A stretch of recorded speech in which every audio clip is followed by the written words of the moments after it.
Hi, I'm Bob and Lisa Zaboski, and we're showing you our motorhome, Sunseeker 3100 quad bunk.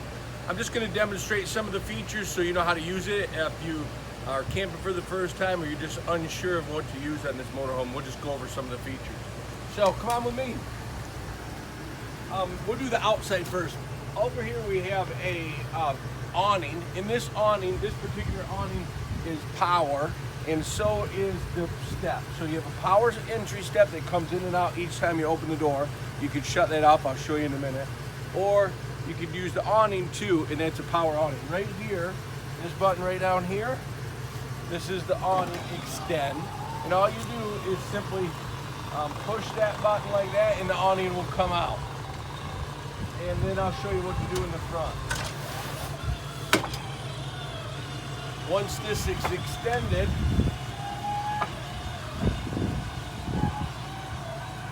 and you never want to put that away wet because you don't want to, get mildew on it. So if it does rain, just try and leave it out to dry, or maybe the next day. After you get the awning out, just tighten these screws right up here. Just finger tight a little bit. This one over here, finger tight. Then when you bring it back in, obviously you'll hit that again. Right here, over here, there's two more switches. Right here, I'll show you.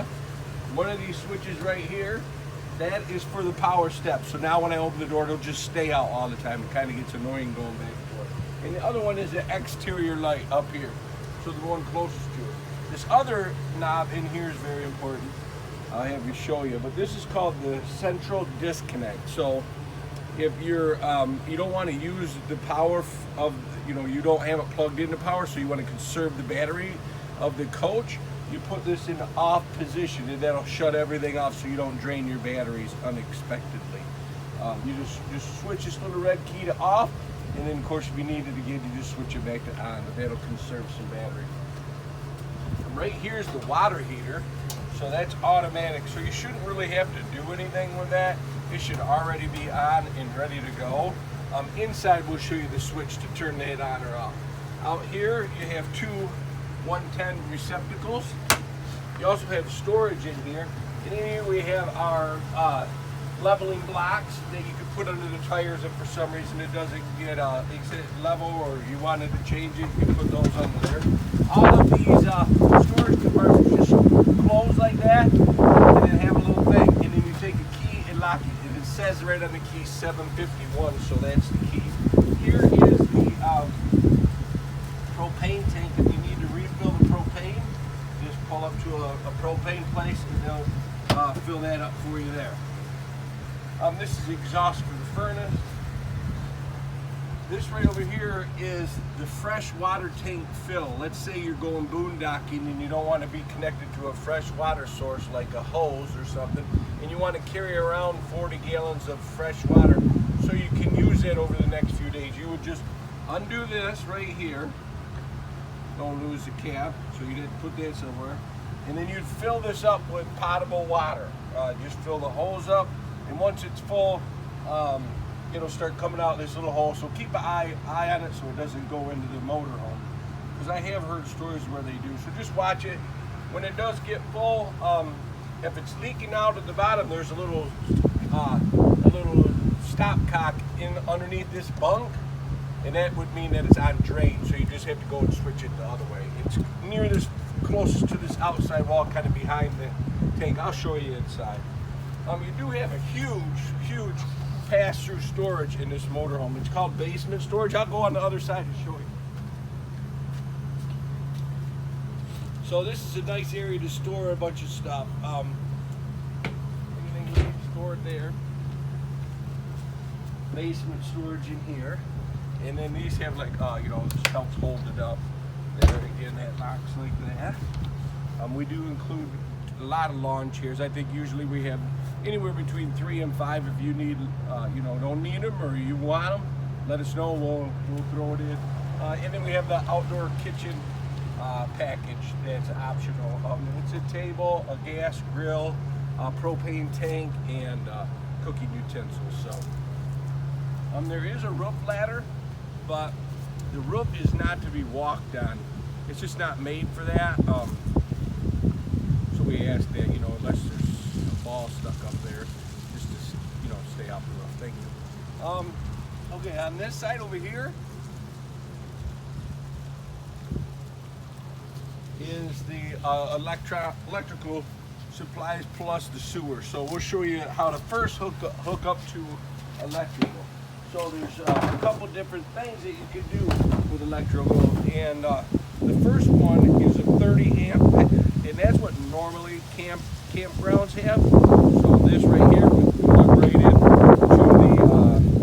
the 30 amp service at your campground, and then it would power the entire coach. And, but let's say you're somewhere that doesn't have 30 amp service and they just have 110 like a house.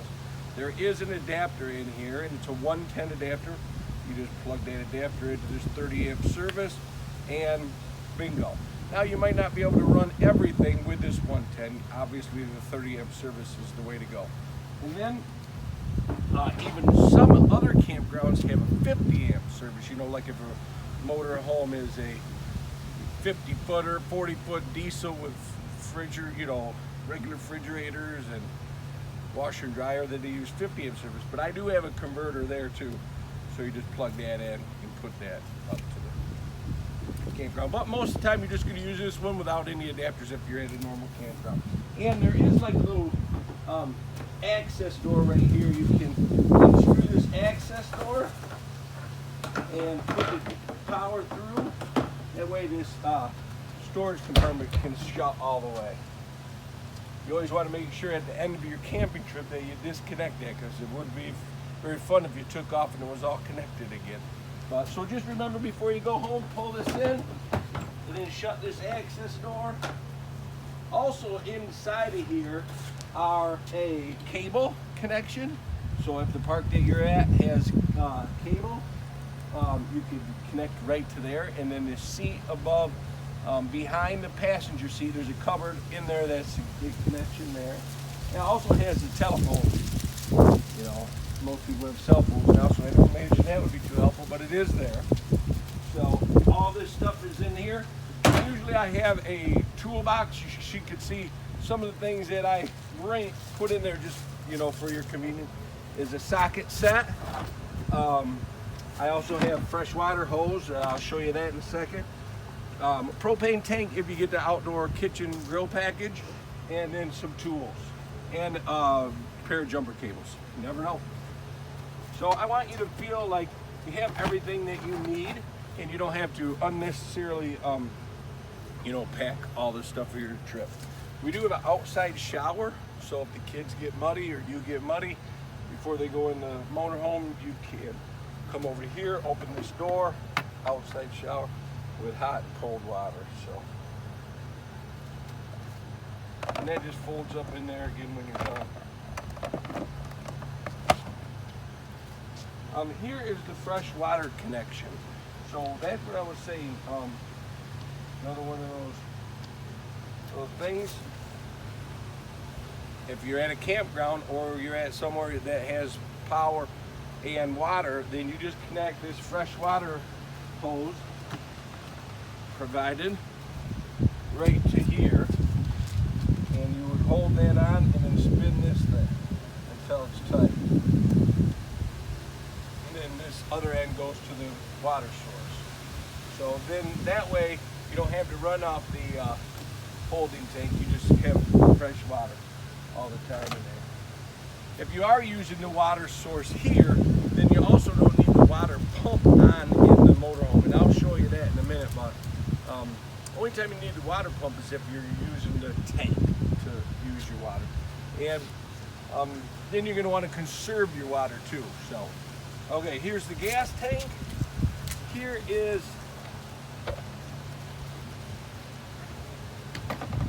the sewer hose. So you're going to want to listen here. So inside of this bucket, I have a sewer connection. This is if you're going to, you know, drop your sewer off at a storage tank, or if you have connection at the RV park that you're staying at. But you would first make sure this gate is closed, this gate is closed, and the other gate is closed, because not want to open this up right here if there is full of water or sewage. So that'll help you also remember when you do end your trip to shut these, because otherwise this right here would get full of sewer. So you undo this cap right here, you connect this right there, and then the other end. Now here's the order that you drain these in. And this is important because it kind of cleans out everything if you do it in order. The first one that you would drain after you connect all of these is the sewage, the black sewer tank. That would, your sewage would go down out into the tank, and there is a little stand here that we have.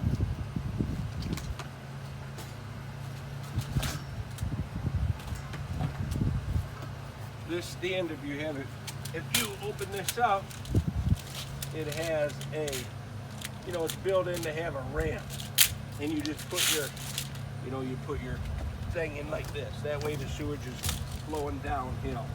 So that would go to the sewer tank. You just kind of work that out. The next one that you open is the gray handle. That's the gray tank. So that one, after the black tank's done, you hear it quit, you shut it. Open the gray tank. We don't want to mix the black and the gray. So open the gray tank. That one will flow. Come on with me, I'll show you the next one.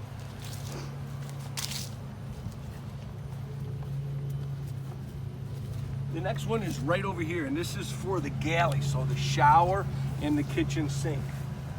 And it's right here. So after that's all done, yep, see right here, galley, pull this gate open. Let it drain, make sure you shut it. When you're all done, you want to make sure you have all three of those shut.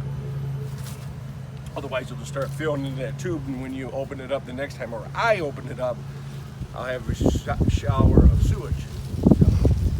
Okay. Gas.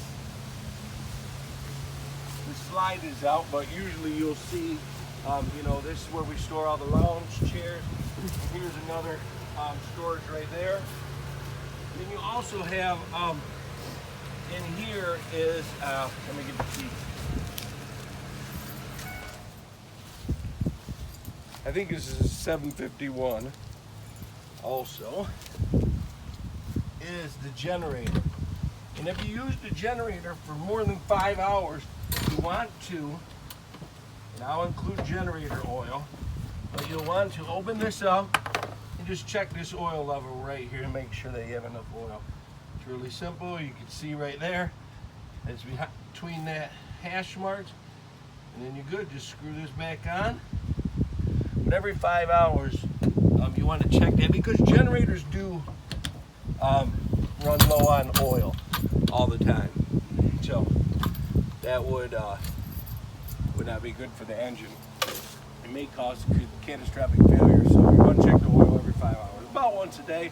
Unless you're not using the generator, then don't worry about it. Okay, in here in the driver's side, we'll do that from the inside because it's kind of hard to see. So if you want to head on inside, we'll go over there. These are fold-away mirrors, so they do work over there. I don't think there's much. You know, one thing just to mention is I think the most important part about driving an RV is the length, you know, because it does turn a little wider. But just to remember the height of it. You can be going through, you know, bank with an overdrive, or you know, restaurant like McDonald's or something. They always have overhangs, and you'll hit, I think it's 11'6", the height of this with the air conditioner. The air conditioner's at the top, that's 11'6". Just watch out for branches all the time, and any overhangs, because those are what will get you, and that gets expensive. So come on inside.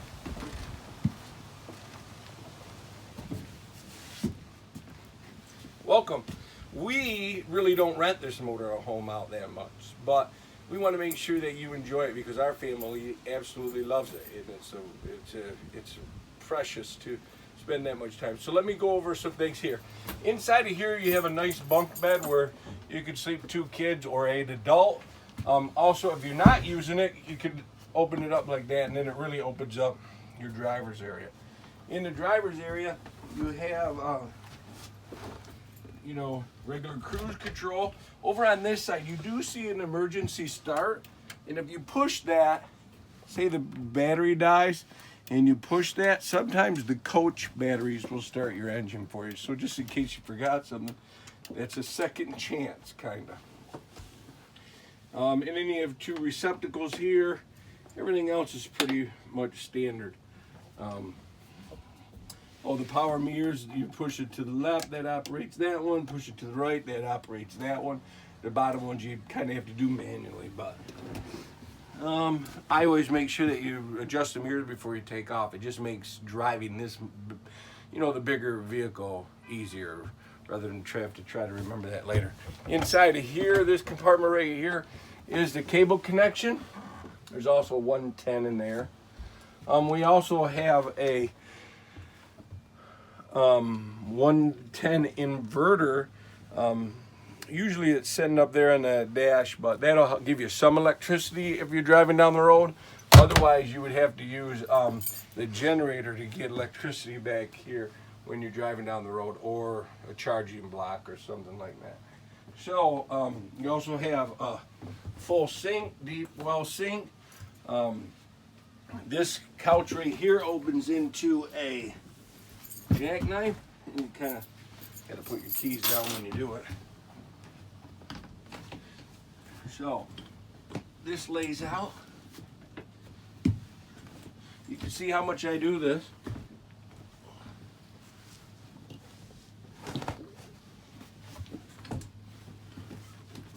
But it does lay out, trust me, one way or another. Oh, I think my kids have something under there, so I'll have to get that out. But that does lay into a bed. This also comes out, goes down, and then this would lay into a small bed, more like for kids. So here's a microwave. It needs to be plugged into power for that to work, or the generator. The stove, the top part of the stove, you turn the burner that you want to use to light, and then click this over here, and it'll start.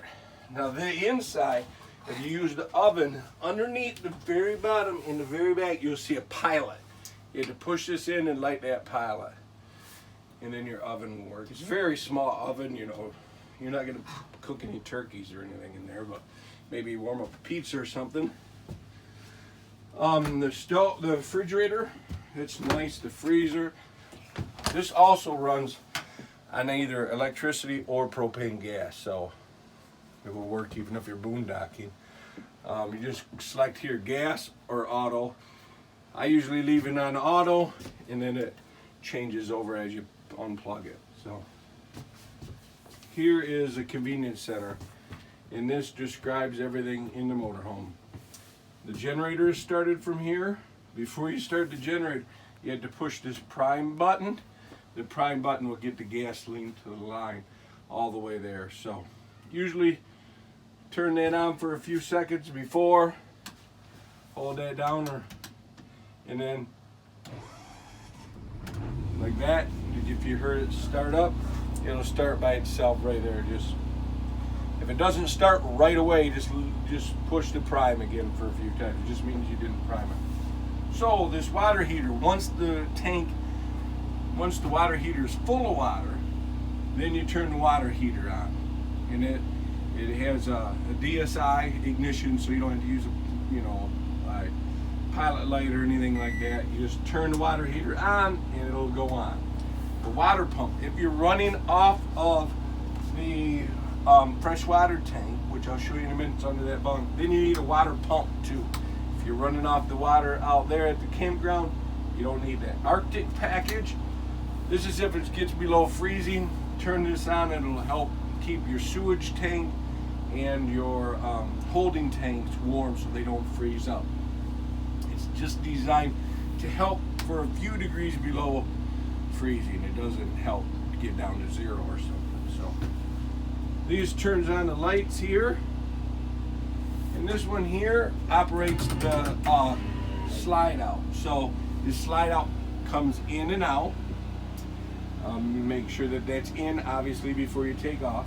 And make sure when you're going in and out, nobody's on either one of these seats here. So that comes all the way in. When it gets all the way in, you'll know, because I want to show you what it looks like into, because this particular floor plan is nice because you can walk back and forth when you're in motion. Some of them with the slide out in, really the motorhome's useless. So you heard it just there, right there, click. When it's all the way in, it clicks. Here,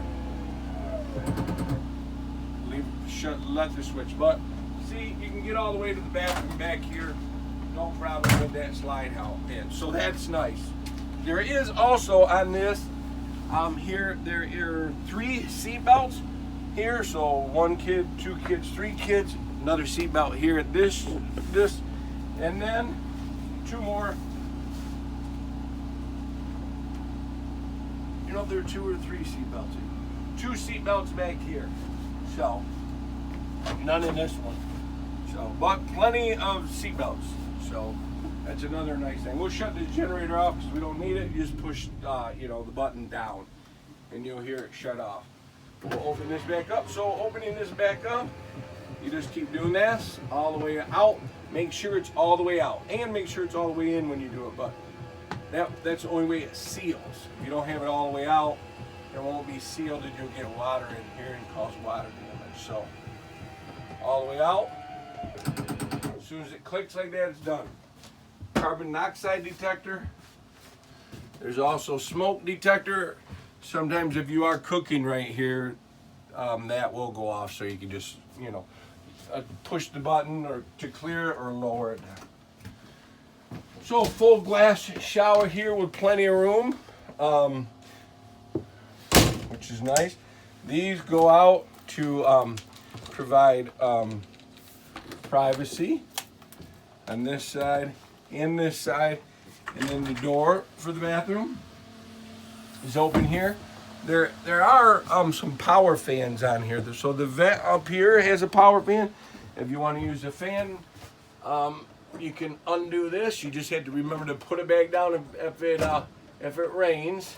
This is a fantastic fan, so it has tons of power. It's called a fantastic fan. But that'll clear this whole motorhome. You won't even need the air conditioning most of the time if you use this. But just you got to remember to put this down because the rain will come in. And water is one of RV's, you know, foes. It's like kryptonite to motorhomes because they don't do well with any water leakage. So in here, there's another fan in here that turns on or off right up here. So then you just got to remember to put this down every time. This is a some shallow storage here, storage underneath here, and storage in there. This toilet right here. Can't see when you're Oh, okay. This toilet right here, come over here. I'm going to show you how to flush it. The finger, just pull this all the way like that, and it'll flush. So then, before you use this stool, you'll just pull it halfway. That'll put a little bit of water in the bottom of the toilet. That way, it's not totally dry when you use it. Pull it all the way, it flushes half the way. It'll just fill it up. Maybe fill it up with 3 inches of water. That's the way it should stay all the time. So you have power in there. You have a light switch here. Here is tons of deep storage, wardrobe. You have cedar lined drawers here. 110, 110. Every bunk has lights in it. You have speakers. Another really deep storage back here, back here. So here's the fuse box. If for some reason one of the fuses aren't, you know, something's not working, you could check and make sure it didn't blow a breaker.